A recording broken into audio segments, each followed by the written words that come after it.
آپ یہ کہتے ہیں کہ انتہا پسند کیسے بنتا ہے؟ میرے بیوی بچے آپ مار دیں، میں کل انتہا پسند بن جاؤں گا؟ تو خان صاحب آپ کو یاد ہے جب آپ یہ باتیں کرتے تھے تو آپ کو طالبان خان کہا جاتا تھا، اور کیونکہ آپ ہمارے پروگرام میں زیادہ آتے تھے تو ساتھ ہی ساتھ مجھے بھی طالبان کے ساتھ ایسوسیٹ کر دیا گیا۔ اب جو بائیڈن بھی وہی باتیں کر رہے ہیں جو آپ کرتے ہیں۔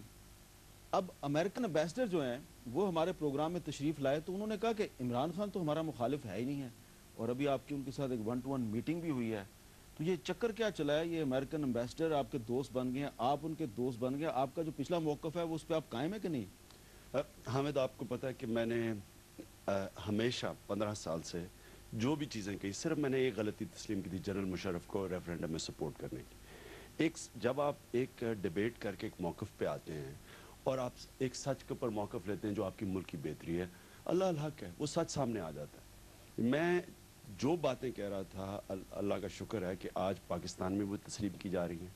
آج اگر یہاں دہشت گردی نہیں ہے تو تحریک طالبان پاکستان سے بات چیت ہو رہی ہے، ہماری فوج بات چیت کر رہی ہے۔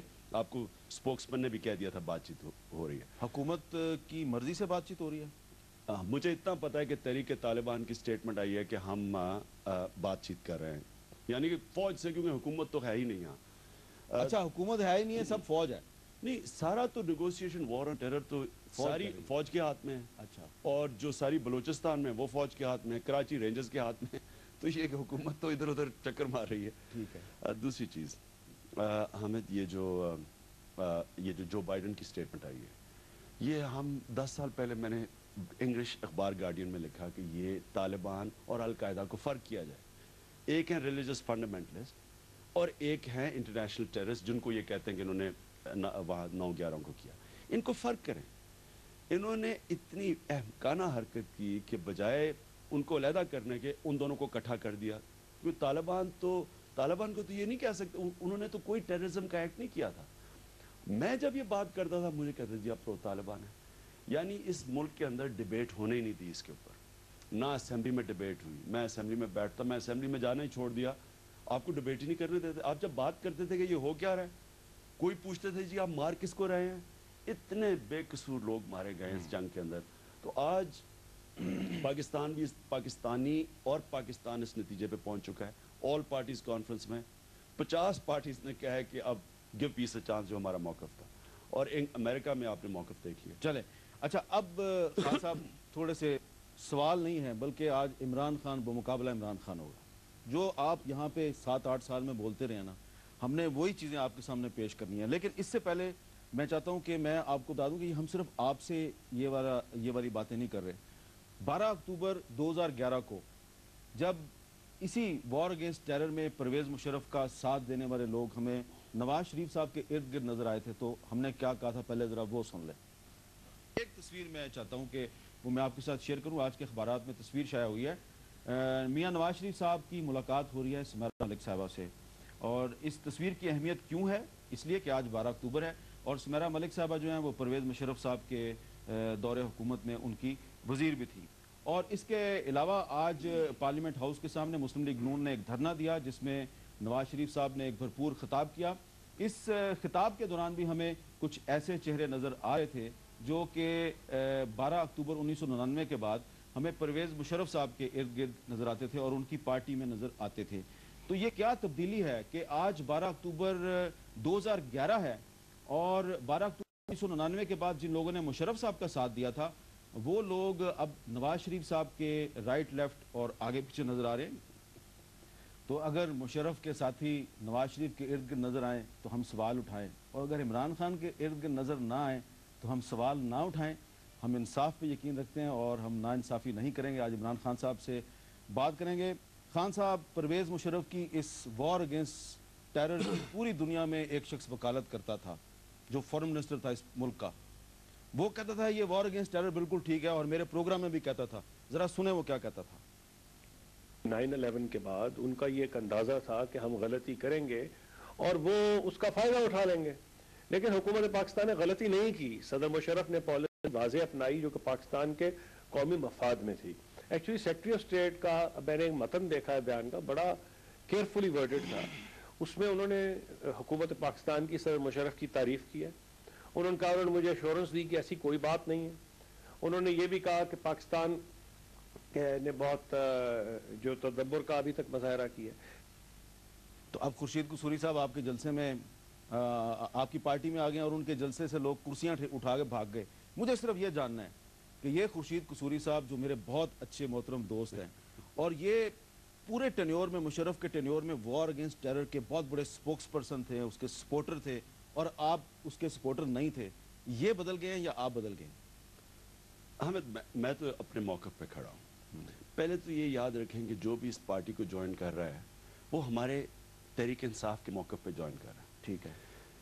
یہ کہنا کہ لوگ اگر ایک دفعہ ایک موقف رکھتے تھے اور وہ بدلیں تو وہ کوئی بدنیتی پہ انہوں نے ابھی نہیں کہا کہ میں نے موقف بدلا ہے. ابھی تک انہوں نے یہ نہیں کہا کہ یہ امریکہ کی جنگ جو ہے یہ پاکستان کی جنگ نہیں ہے. ابھی تک وہ اپنے موقف پہ قائم ہے. دیکھیں, ڈیموکریسی ہے.